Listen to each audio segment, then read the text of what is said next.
Well, good afternoon, Dirtfish friends. We're on stage 9 of the Rally of Nations Vanuatu. We're right stage side, David Evans. What a place to be.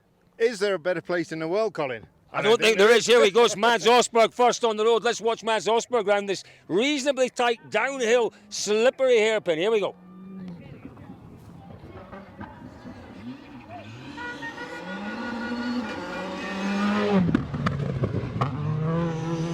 Wow. Wow, nicely done. I mean, but let's not forget, Cole, this is the third time that they've run this stage this afternoon. I have to say, we were a little concerned at the start of the rally. 3 times, how was the stage going to hold up? It's looking really, really good. It's looking absolutely solid, isn't it? I mean, we've driven up a couple of access roads that have been really difficult, but everything that Colin said yesterday, you were absolutely right. You do look quite a lot taller than me. What did I say, David? You said that... Am I right? Why are you being nice to me? I don't know. But you were right about this. What we find... I'm sorry about the hat, by the way. What we find, when the rally comes to these areas, they build the roads. They do. They do. They really kind of put a lot of effort in, and they construct really solid roads, which is why a lot of the local villages, they love it when the road comes, because the roads are solid. The road going down that way... Just down. See this hairpin bend? It's a junction, yeah? And what the stage generally does is it comes round here and they go right and then down back towards the city of Leon. But, David, you'd never have guessed it was a rally stage because it was in a terrible mess. But you would, all the way down for about another 4 or 5 kilometres, then it stops. And then suddenly it's just the most awful road, isn't it? But it really was, yeah. But this, I'm having a bit of stress with the hat. He's getting stressed by lots of things. The sun, the hat, the jumper, the lots of things are stressing. No, the jumper's fine. But Mads Osberg, he's putting in a supreme effort this weekend. You know, it is all about, yes, there's the competitive element. Yes, there's the national element. We're watching that. It's really intriguing. But Mads Osberg has absolutely come here with his game hat on, David, and he's shown some quality out there today. He has. We don't know exactly what's happened with Formo recently, but I was a little surprised. Formo had a puncture, didn't he? But, you know, the previous stage, Mads was taking 40 seconds out of people. It's, you know, he, like you've always said, he's the one that's got the most recent experience and real experience. And this is a rally that you can build things up so much, can't you? And Adrian Formo would have built this up. You've got to come here, you've got to take it, stop it. I can see you ready to jump in, just let me finish. He's got to come here, he's got to take experience. We're hoping Rally Mexico, you know, if there's any sense in the world, Rally Mexico will be back on the calendar next year. He has to, you can't help the big thing, you mentioned Formo, the big thing is don't forget there was no real testing here. Formo's first taste of Mexican gravel was shakedown yesterday. We're at 2,600. No, David, we're at 2,600 metres here. I'm not making excuses for him. No. It's him coming now. But it takes a while to understand how the cars behave in these conditions. The last thing Formo wanted to do was to come here and put the car off. Let's watch him as he makes his way. I think it's Formo. It might not be, but let's have a look. It should be Formo. Is it the Yako car, David? Yes, it is. Here we go. Let's watch Adrian Formo. You couldn't see that through your pink sunnies, could you? I couldn't, no. Can't believe you've kept them on. I think he's doing a good job. He's doing a good job.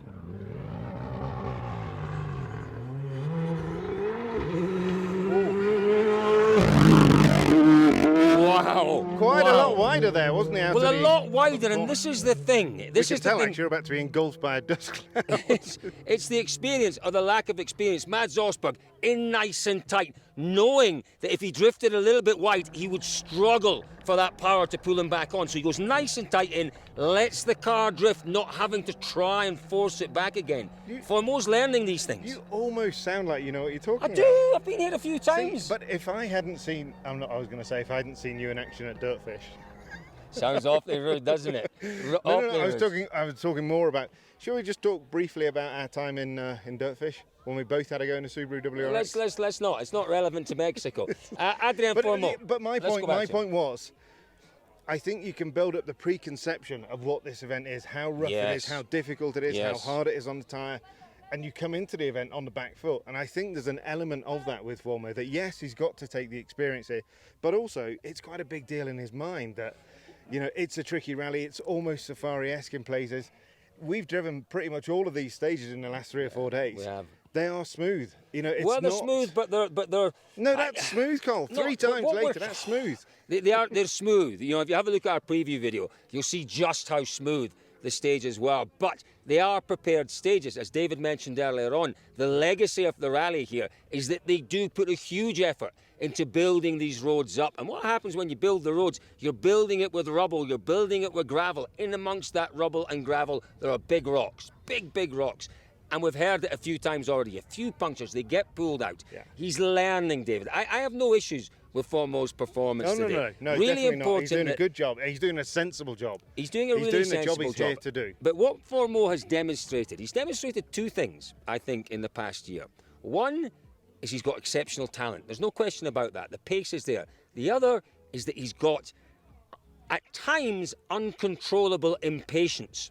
And he has to learn patience. And I think that's what we're seeing out here today with Formo. He's been told very clearly, I'm certain, by Mr. Wilson, you get through, you make the most of the 224 kilometres, I think it is, 220, 230 kilometres. Yeah. Make the most of it, because next year you will be called upon to do a proper job out here in the stages. But also, maybe, if it comes back. Monte Carlo taught him a huge lesson. You know, he went there and before this event, I talked to him and we talked, you know, there'd been a month or 6 weeks or so since Monte Carlo. And he said, you know, in my head, this was my rally. This was the rally I had to go. He'd brought a lot of guests. He got a lot of family, a lot of friends. It all just built up. And, you know, in his head, this was the one that he really had to go hard on. And it went it went terribly badly wrong. You know, it went terribly badly wrong in Ypres. It went terribly badly wrong in, where was the other tarmac rally? In Italy somewhere. In Italy, in Monza. Monza, it went wrong in Monza as well, didn't it? And when we were in, was it Alba? The year before? Yeah. You know, so yeah. You know, he was. There was a pattern building there. So, you know, for me, this is it's a rally. It's a bonus rally for him. It's in between, clearly, you know, a big break in the WRC. He is doing a really good job, and we shouldn't really be too concerned about the times. David, something about Corona. What is it? Coronavirus? What's Corona around here? You're a very good man. One of our friends has just delivered turned up two bottles of Corona. You're very kind. Muchas gracias, amigo. Yeah, a couple of thirst quenchers. We'll leave those for a second or two because we're waiting for cars. This is a little bit worrying. We should just explain, though, there is behind us, you can't see this. Maybe before we go, we'll turn the camera around. Maybe. There's a bit of hospitality up in the tent. It looks very, very civilised. You just maybe heard the horn there. And they've even got a Portaloo. They've got a Portaloo. They've got a wonderful pavilion. It's VP Garage. Engines, rally and race cars. I think that's a local prep company. Where's that flag from? That flag is from Venezuela. Is it? Venezuela. I like Venezuela. So, for Mo, good job. I think he's the one who's come here with the most to learn, and that is exactly what he's doing. Totally. He's done a great job. And, you know, he has, of all of the Fiestas, obviously some of these Fiestas, excuse me, have come from Barry McKenna's place in America. I think he's got about the most recent car. He does now. Who is this? This should be Matthew. Well, it should be, but it's not Matthew. It looks to me like a Citroen. It is Ricardo. Ricardo was doing a great job. Local driver. Ricardo's surname is? Thank you, David, for putting me on the spot. We were with Ricardo on Tuesday. He was doing some training with Mads Osberg, and he made the most of that. We saw them with... It was absolutely intriguing. Really intriguing to watch. They were talking about the pace notes. Let's watch him. Here we go. So does that mean I'm not allowed to talk now? Correct. Can you see the Mads Osberg influence here? Oh, yeah. Nice and tight. Go on. Ricardo Cordero. I can still read, David. I can still read. Yeah, listen, that was interesting. It was interesting on Tuesday because literally he changed the way that he was writing his notes. He was talking to Mads about, you know, Mads is rotating the car here and he's using the note to actually move the car into the next sequence of corners. Absolutely. And Ricardo really hadn't thought about that. You know, it's very easy when you're making pace notes just to describe corner and take the corners as almost individually. Corners. And Mads was saying it's two notes. It's two notes into the corner. It's how you approach the corner. Then, and I think he said some of them, it was 3 notes into one corner. How you approach, how you hit the apex, how you then exit the corner. What we saw from Ricardo there is his line was a lot closer to Osberg's line than Formo. Formo went very wide on the outside. Ricardo, as I said, in nice and deep, because if the car doesn't give you that power, you've still got that natural drift. But I would say Formo, natural drift. It's good, I will show you at some point. It's good. I've got natural drift. I've got natural drift. But Formo carried more speed at the exit, didn't he? Well, I don't know if he did. I really don't know if he did. He was practically halfway in the ditch. Yeah, but more speed at the exit, for sure. We'll have a look at the times at the end of the stage. So, 3 cars through. We've got a few more of our top cars. We're waiting clearly for Benito Guerra, our local driver, doing a great job. I think Matthew was behind Ricardo, wasn't he? Okay. Because he stopped and changed his puncture, which took quite a long time. He did. He really did. Harry Rovanpera as well. Yeah. He's out there having fun. Without a rear bumper. Yeah, he lost that. Yeah, actually, the rear bumper he lost in the previous stage, but he didn't lose it. He tied it to the back of the car. He was dragging it all the way back to rear service. bumpers cost, don't they? Well, they do cost money. They really do. So, just briefly, how is the hat looking? There is a story about where's the hat from? Can you see? It's the hat from Portugal, from the big wave. From the big wave. Tell me, Sintra? No. No. Where? The huge wave that they ride, the Red Bull riders ride. Let me see. Praia do Norte. Yeah, that's where it's from. Yeah, it helps if you talk into your microphone. Praia do Norte. Thank you. How big was the wave? Massive. 25 metres. Massive, 75 feet. As I mentioned earlier on, 2,600 metres. We're going up maybe another 100 metres. No, maybe another. Yes, maybe another 100 metres. 15 metres. I'm the geologist. I got an A in my A-level geography. It's topography, not geology. Geography. Yeah, anyway, we'll go a little bit over 2,600. How far into the stage are we here? Oh, we're nearly at the end. We've only got a kilometre up the stage to go. Literally, they head down the hill here to the village. Here we go. Now, this could be Matthew Wilson. Let's watch him round this corner. See what line he takes, David. He'll take... Guessing? I would say he'll hang it out a bit more at the exit. Hanging it out. Here we go. Yeah. It's an interesting corner. It's fast into the corner and a loose downhill left tightening. It doesn't tighten. It opens. It does. Well, yeah, okay, it tightens a bit and then it opens.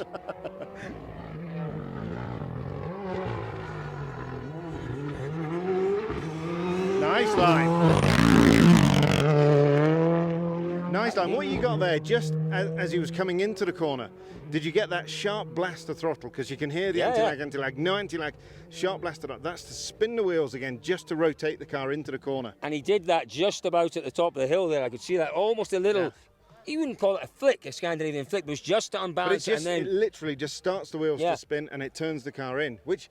You know, he sounds like he knows what he's talking about now. I know exactly what I'm talking about. You've made a lot of this whole altitude thing, and it is a big deal. You know, we do know that the cars lose 20% of their power, but equally, sometimes it would have been difficult for Formo, but in the pre-event test, where they would do it in maybe Chateau Lastore, somewhere like that in France or Spain, because obviously not allowed to test locally in Mexico, outside of Europe, they work with the ECU, don't they? They tune the ECU so that the guys are used to running with 20% less power. So you talk about the fact that they're worried about throttle response and stuff. Most people are used to it. When we come here on a regular Rally Mexico, they know what they're going to get. Say, many times at stage ends, I've heard drivers saying they got caught out. Many times. I would disagree with you.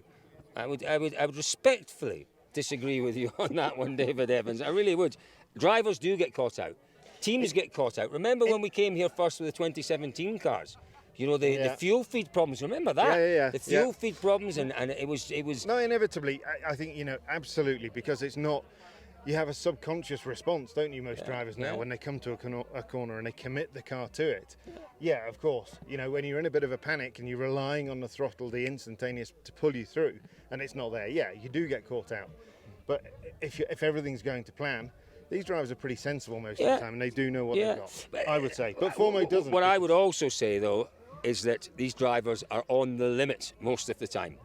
And when you're on the limit, you're pushing the car to the limit. You're not giving yourself necessarily that little bit of extra margin that you need. Your extra margin as well. If it goes wide, I can pull it back again. Not at altitude. And we have seen it many times.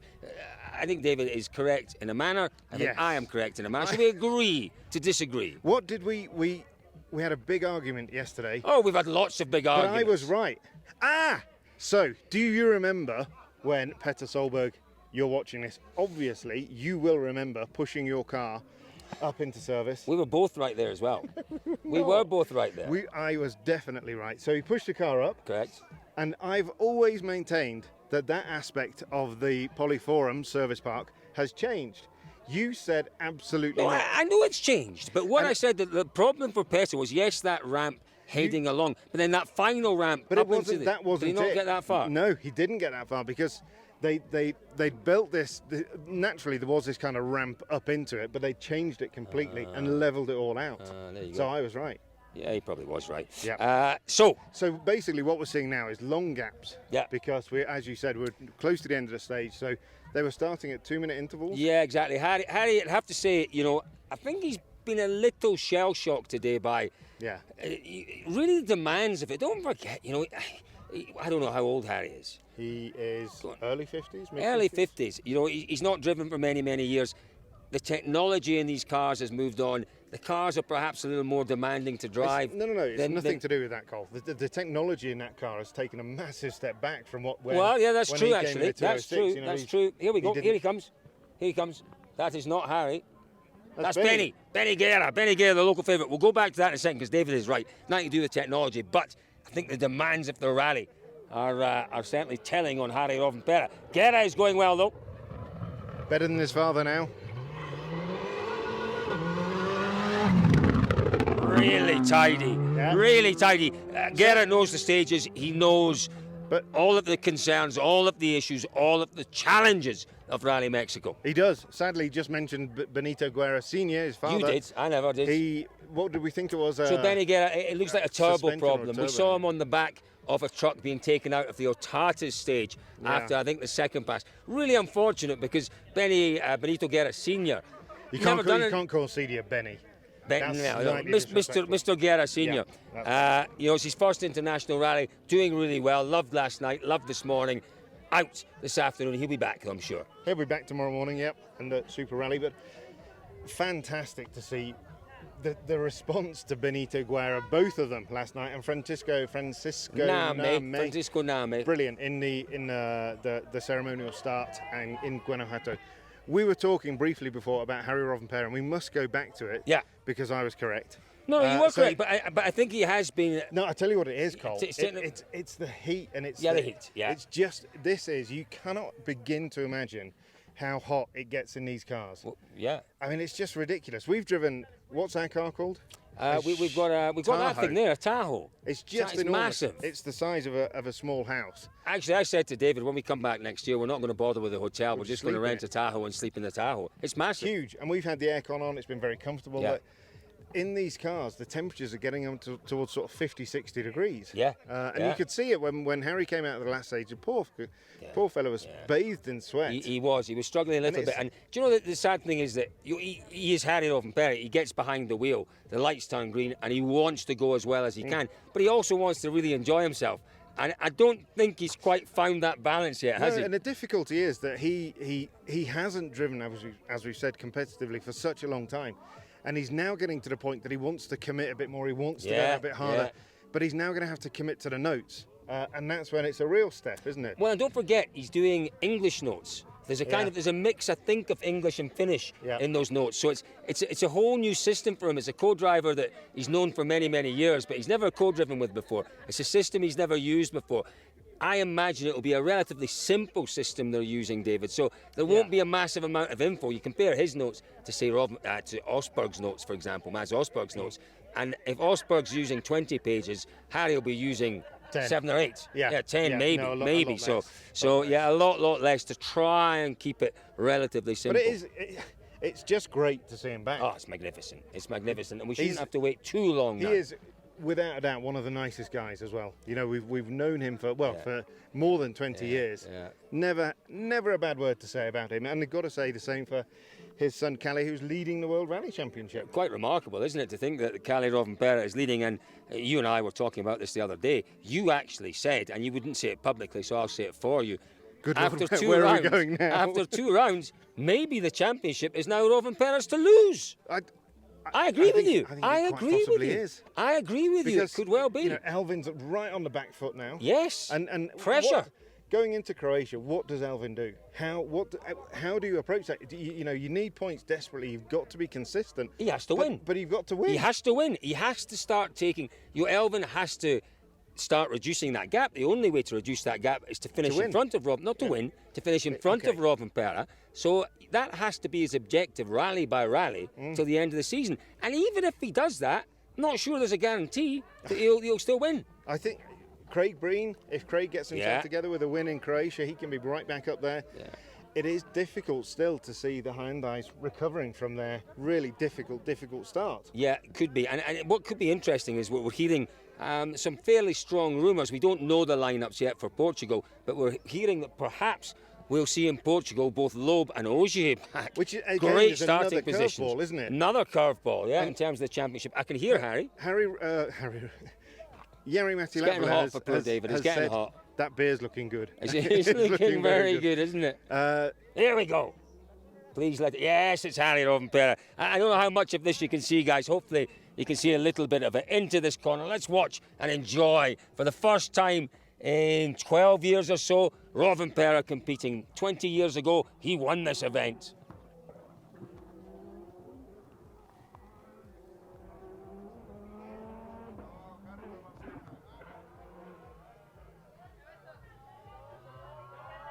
Suddenly an awful lot of silence there, though, Cole.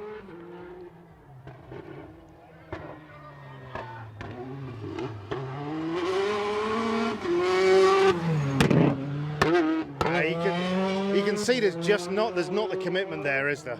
Oh, so as the dust comes across. Folks, in dust. It's been a lot of fun. David, you mentioned maybe a sip of the beer. We're not going to finish it, but a little sip of the beer might be nice. It might be nice. It might be nice. A little sip of Corona. Lots more to come from us at Dirtfish here at the Rally of Nations Vanuatu. Have a look at the website dirtfish.com to get an update on the latest standings in terms of the team competitions, because it could be very, very interesting. That's true. We've talked an awful lot about Mads Osberg leading the rally. Of course, we don't know. We don't know because, in fairness, it's a good possibility, but with all of the coefficients and all the handicaps to come, it could be a Renault Clio that's leading the event. It could be. That's the joy of this. It's the absolute joy of the event. Absolutely. It really is. So, folks, thank you very much for listening to David and I as we've pontificated stage side here on stage 7. No, it's not stage 7, stage 9. Pontification, have we pontificated? Beer time. Beer time. Thanks, folks.